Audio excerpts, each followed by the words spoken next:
Solika Fitaiza fandarana arahinao eto amin'ny radio fiainana be dia be. Anarahanao toroteny fampaherezana, taridalana ara-panahy, fampiorenana ara-panahy, ahafahanao miatrika ny azakazaka miaraka amin'Andriamanitra. Solika Fitaiza izay ampahery anao, ampandroso anao, fandarana iarahanao amin'ny Pasteur Ndrantomahenina avy amin'ny fiangonana Fanasy Fiainana. Fandarana Solika Fitaiza arahanao amin'ny ora toy izao. Amin'ny fifaliana trano no androsoana ao atokantranotsika indray amin'ity anio ity riavana, averina ombieny fa ny tombon'andro takan'izao, ny andro vaovao takan'izao dia famindrapon'Andriamanitra avaoziny amintsika isa-maraina. Andao andaontsika hidera, andao hifaly, andao hisaotra azy satria tena fahasoavan'Andriamanitra no mahatoy izao atsika. Tsy fantatro inona ny zavatra atrehanao amin'izao raha sy fotoana izao, fa ny azo ambary ety am-piandohana dia izao hoe mifaly fa misy Andriamanitra ao an-danitrao mandahatra sy miadidy mikarakara atsika. Andehantsika hivavaka dia hametraka an'izao fotoana izao hoe ho apela-tanany. Ry rainay masina tsara indrindra, rainay amin'ny alalan'i Jesosy Kristy, le maty ho anay teo amin'ny hazo fijaliana, le nitsangana ary manana ny fahefana, nomena ny fahefana any an-danitra katrety an-tany. Dia raina ny anaranao, ankalazaina ny anaranao, omena voninahitra ianao, tonga anajanao zay androany, tonga iankohaka sy hietry ao anatrehanao zay androany, tonga hisaotra anao zay, noho ny amin'ny fahasoavana lehibe zay omenao anay tsirairay avy isa-tokantrano amin'izao maharaina vaovao izao.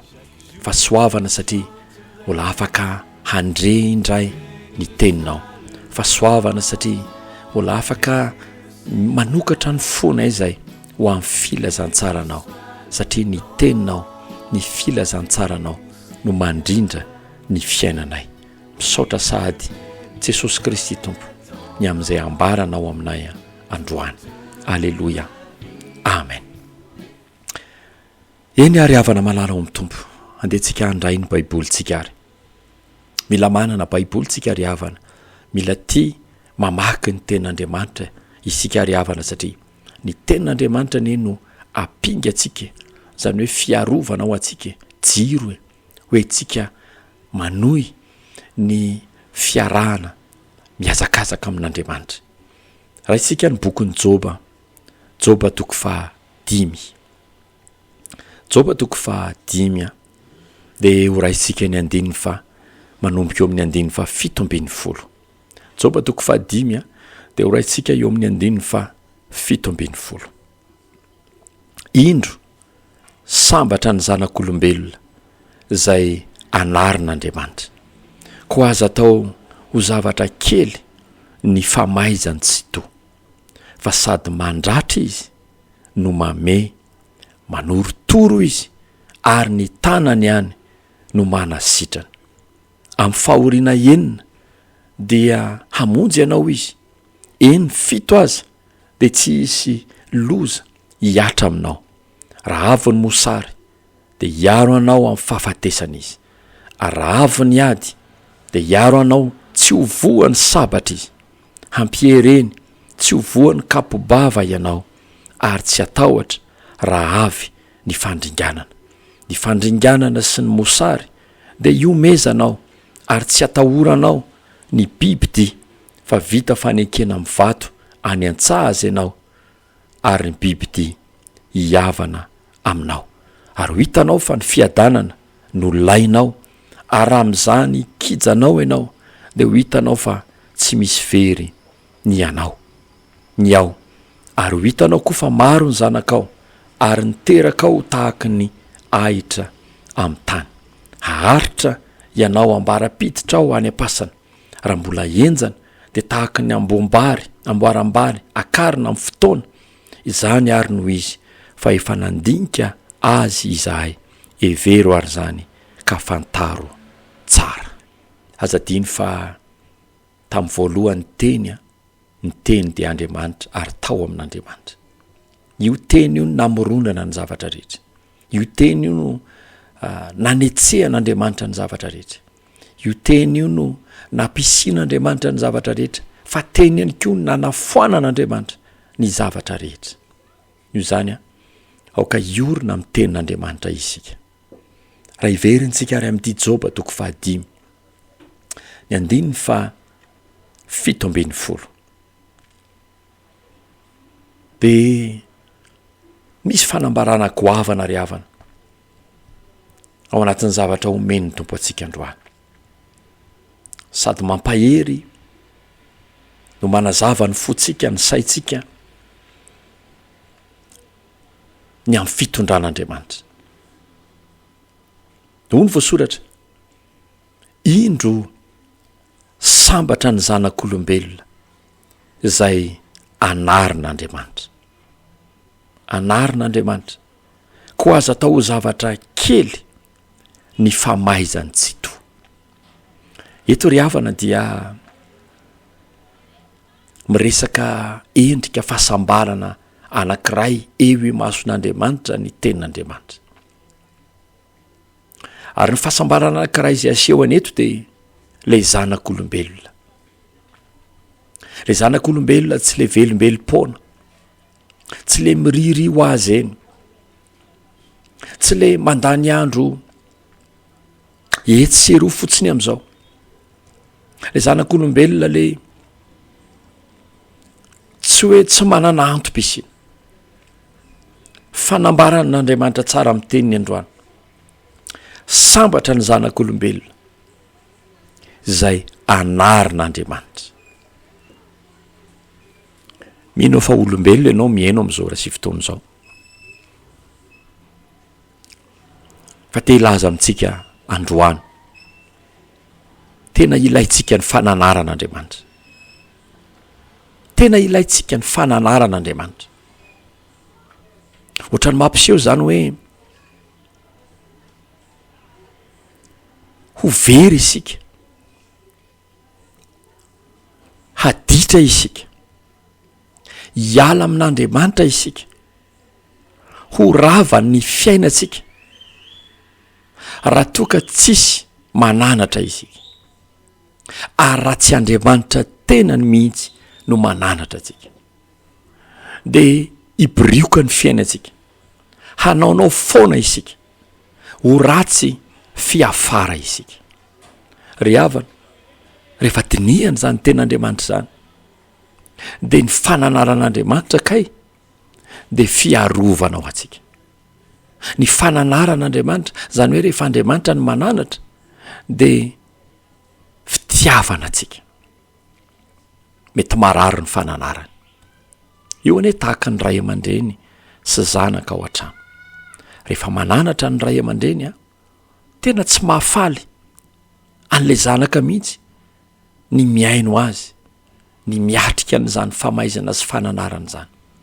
Fa saingy izao any aparany any, ao arinao ny vokatra tsara ateraka izany fananarany ray aman-dreny zany. Zay le hoe ny fananarana tena tsy mahafaly ao mpanaovana. Ny olona ne rehefa anarina, tsisy olona faly zany anarina. Tsy misy. Indrindra hoe anarina izy amin'ny zavatra tena tiany. Amin'ny zavatra tena tiany no ananarana azy mba hialany. Satria le zavatra tena tiany mety tsy araka ny sitrapon'Andriamanitra. Zavatra tena tiany mety mivoana amin'ny fijerin'Andriamanitra. Ka rehefa tonga ny fananarana, tsy tiany zany, tsy mety aminy zany. Te ilaza nefa ity ampiandohana ry havana, tena ilaina ny fananaran'Andriamanitra. Ilaina satria io no fefy miaro atsika. Io ny fefy miaro atsika amin'izao fahavelomanao zao ve. Tsapanao ve hoe mananatra anao Andriamanitra? Tsapanao, mety aminao ve ny fananaran'Andriamanitra? Mety aminao, mety amin'ny fiainanao ve le Andriamanitra mananatra amin'ny endrika maro isan-karazany? Fa raha hitoy isika ao anatin'ity bokyny Joba toko 5 ty any 17 dia ambarany hoe ho an'ilay zanak'olombelona rehetra ho atsika zany raha mananatra Andriamanitra aza tao zavatra kely ny famaizany tsy toa. Raha izany teny soratra masina zany ry havana tena zava-dehibe, tena ilaina, tena mety, manandanja, mahasoa ary mitondra ho any amin'ny fahatanterahana ny fananaran'Andriamanitra atsika. Andriamanitra mananatra atsika. Noho izany aza tao zavatra kely hoy izy. Amidika teny hafa aza tsinitsiniavana, aza amaivanina rehefa miditra tsehatr'Andriamanitra mananatra. Fa ny ao ambadika izany fananarana zany dia fony fitiavana, ho fitahiana ny fanahintsika, ho fanasoavana ny fiainantsika. Zay le hoe tsy misy mahafaly eo mpanaovana rehefa tonga izay fananaran'Andriamanitra izay. Tsy misy faly. Fa zao kosa izay ataoko anareo anio i Andriamanitra dia tsy ho fantatrareo zany. Fa rahatr'izay dia ho fantatrareo. Dia ho fantatrareo.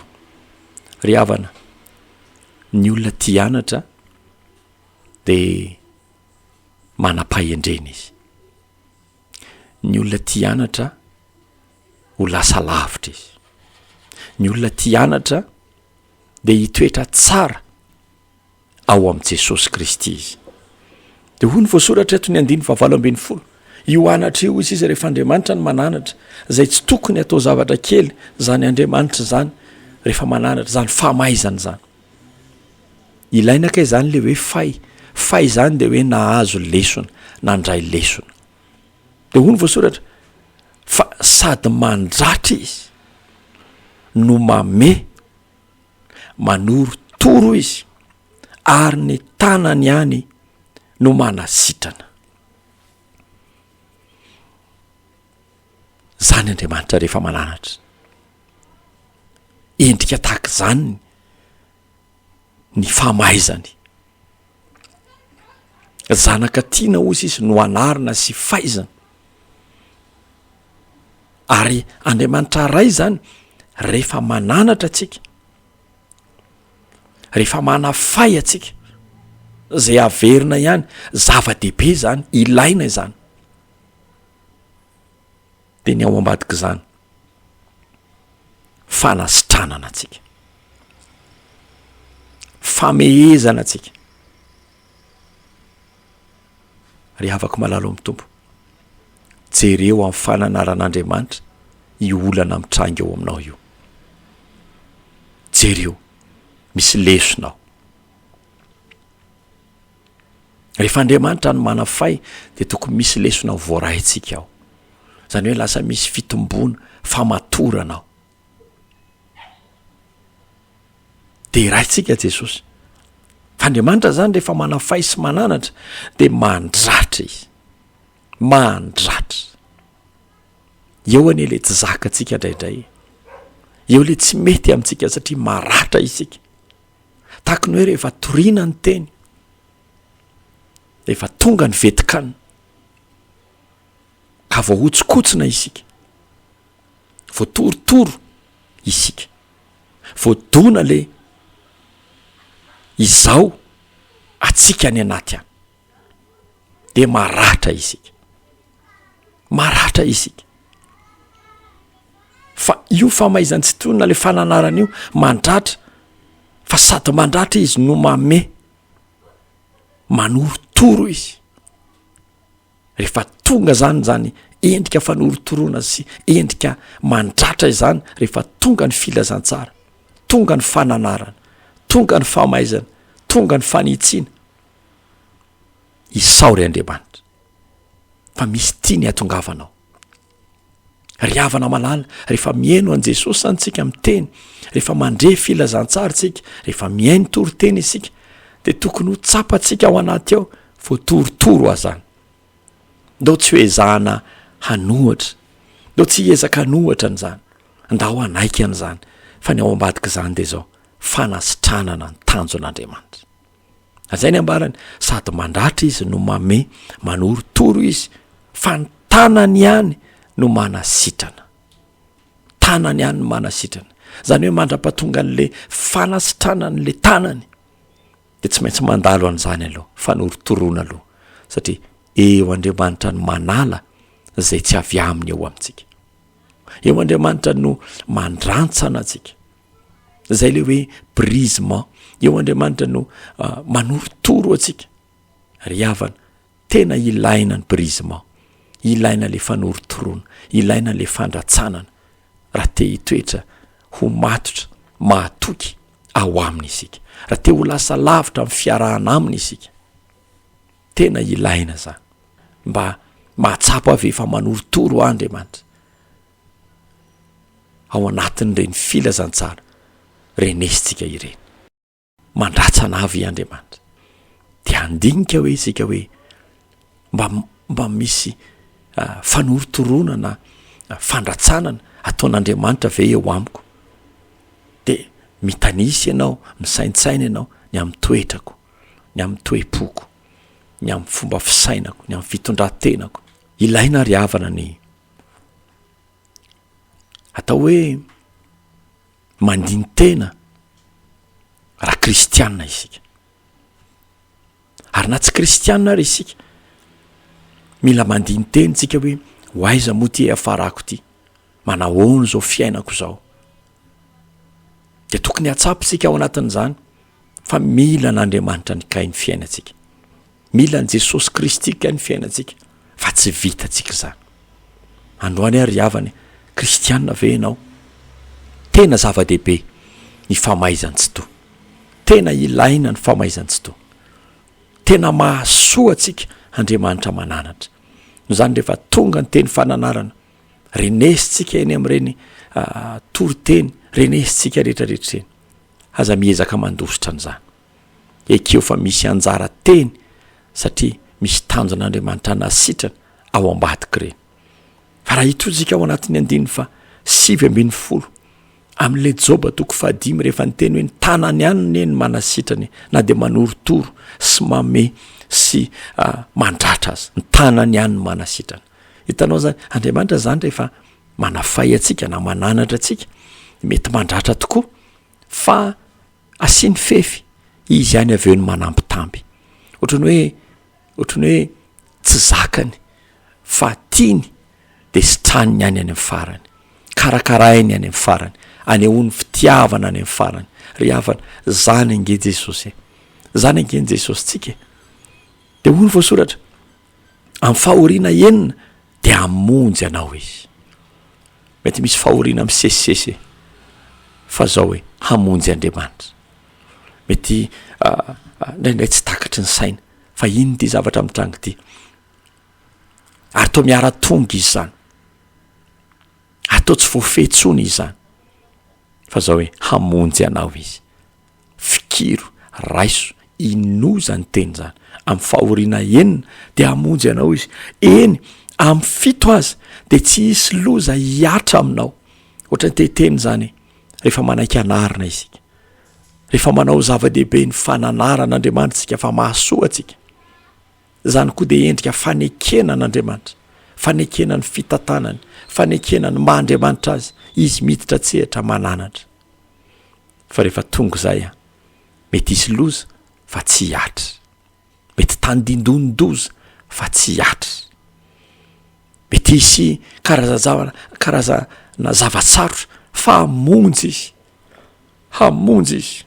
Ary eo tena tany sainy 9:20 raha avo ny mosary izy dia hiaro anao amin'ny fahafatesana izy. Mosary ny anohanany rehefa tena miziriziry ny fahatongavany zany dia fahafatesany. Rehefa tsy mihinan-kanina ny antsika dia fahafatesana ny farany. Ry havana raha avo ny mosary mety hisy zany dia hiaro anao amin'ny fahafatesana izy. Zany hoe tsy ho tonga any amin'ny fahafatesana raha tsy maintsy ho avy zany, fa hanavaka ny azy zay nanao zava-dehibe le nanary ny Andriamanitra. Ry havana malalo amin'ny tompo, ampahitan'Andriamanitra fiarovana, goavana, ampahitan'Andriamanitra ny voninahiny, ataon'Andriamanitra mandresy eo anatrehan'ny endrika mosary mitarika fahafatesana. Ampahitan'Andriamanitra n'izany. Ndao anaiky zay fitondran'Andriamanitra. Andao anaiky. Ndao tsy ezaka hanohatra zay rehetra fitantanan'Andriamanitra. Raha avy ny mosary dia hiaro anao amin'ny fahafatesana izy. Ary raha avy ny ady dia hiaro anao tsy ho voany sabatra izy. Ny sabatra zany, ny tanjona ilana ny sabatra dia ny hamono, handetika ny tenanao. Fa Andriamanitra mihitsy eny miditra tsehatra. Andriamanitra ny miditra tsehatra miaro. Andriamanitra ny miaro eo anatrehan'izany sabatra etseroa zany. Zao tontolo zao zany Satana ny fahavalo dia tena mampiasa sabatra. Ary ny antony ampiasain'ny sabatra dia tsy hanaovany sarisarina ady, fa ny antony ampiasain'ny sabatra dia ny hamono atsika zanak'Andriamanitra, hamafa ny fisitsika. Ry havana malalo amin'ny tompo, eo anatrehan'izany anefa Andriamanitra no miaro, tsy ho voany sabatra. Tsy isika zany no miaro tena, tsy isika zany no miezaka mampiasa ny zavatra rehetrarehetra mba hiarovantsika ny tenantsika, fa tena hoe fiankinana, fanekena ny fitondran'Andriamanitra. Miaro tsy ho voany sabatra. Ampiereny tsy ho voany kapobavy ianao izy, ary tsy atahotra raha avo ny fandringanana.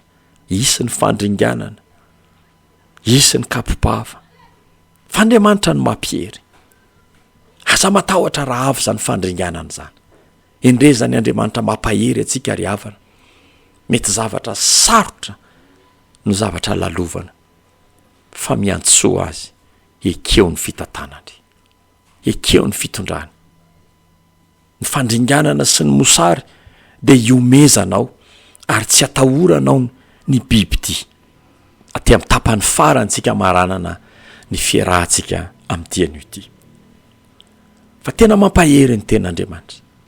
Mampafantatra izy ny fijoroan'Andriamanitra, ny fiadidian'Andriamanitra, ny fiarovan'Andriamanitra, ny olony. Le olony dia tsy iza fa le olona manaiky anariny, manaiky ho tefeny, manaiky ho karakarainy. Le olona nanao zava-dehibe zany famaizan'Andriamanitra izany, satria ao ambadika zany na dia mandratra dia ny tanany ihany mame, ny tanany manoritoro, fa ny tanany ihany koa no manasitrana. Androany ary raha itoy isika sady amarana ao anatin'ity Joba 5:5 noho ny 2:20, ny fandringanana sy ny mosary dia iomezanao. Hitanao, rehefa tena tsara anatra, rehefa voatefy tsara, rehefa voavolavolan'Andriamanitra tsara isika, rehefa voarantsana tsara isika, ao ariana ingeny vokatra zany. Mety isy zany ny olana, mety misy ny fandringanana, mety misy ny mosary, fa ny olona voavolavola, voatefy ary mahatakatra ny fitondran'Andriamanitra, ny fihevitr'Andriamanitra, le voarantsana dia iome eo anatrehan'ny fandringanana sy ny mosary. Be dia be nefa rehefa tonga ny fandringanana ny mosary, betsaka ny lavo ao anatina fitanondrehana. Betsaka no mitanondrika, betsaka ny toresy. Fa maninona tokoa raha mono hoe lasa iomezany le fandringanana sy mosary. Tany aloha nefa dia zao, nanaiky no ratsanana izy, nanaiky no tefen'Andriamanitra izy, nanao zava-dehibe ny fananarana izy. Ry havana, mitodika amiko sy aminao zany afatra zany androany, ekeo ny fananaran'Andriamanitra. Inona mety efa nezahanao ka mbola tsy voavaha androany, ekeo fotsiny, ekeo fotsiny. Ninona zavatra mety fizahn-toetra, fitsapana mamay mahazo amin'izao ora sy fotoana izao, ezahana elana fa mbola eo ihany, ekeo fotsiny. Andriamanitra manoritoro, Andriamanitra mandratra zany, fa aorianan'izany ny tanany ihany koa no manasitrana.